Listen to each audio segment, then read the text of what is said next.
Welcome to Job Carr Cabin Museum. I'm Miss Karen, and today we're going to talk about how to get this big old wagon moving across the Oregon Trail.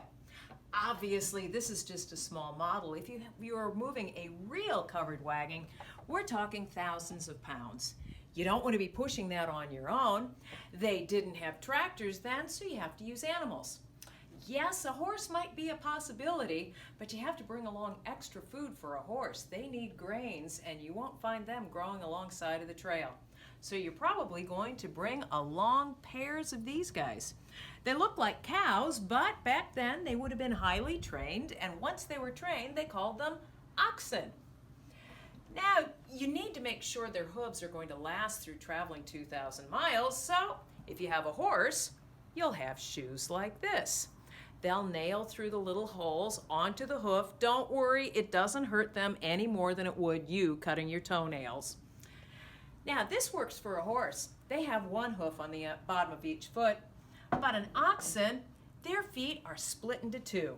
So you need split into shoes like this. These are your oxen shoes. Maybe you can do some math and figure out how many different pieces of these will you need for one ox. Now, not only are oxen very strong, and they can be, I've been told, smart if you train them well, they also can live on just grass, and in most places along the trail, there was plenty of that for them to eat. Now, the other cool thing about an oxen is that they have horns. Now, this might not look very exciting to you, but in days before you had plastic, it wasn't invented yet, you used horn for all kinds of things.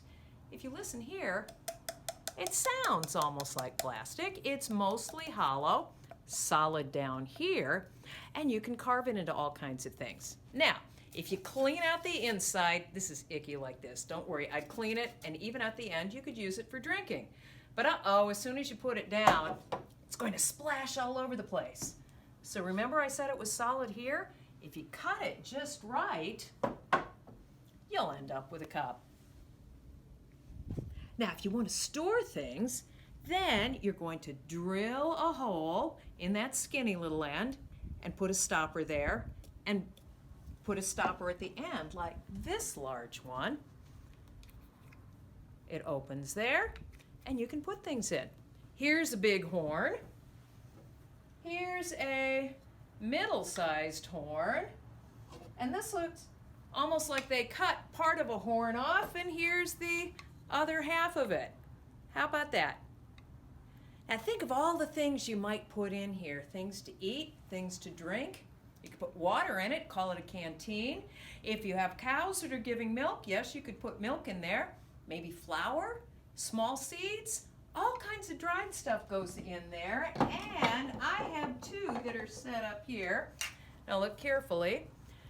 One's dark, one's light, one has a P, one has a backwards S. Have you figured it out? Yep, salt and pepper horns. Call it Tupperware for the 1800s. Now, if you're really good with carving, you can even carve horn spoons or horn combs. Useful stuff out of horns. And here you thought oxen were only good for hauling your wagons.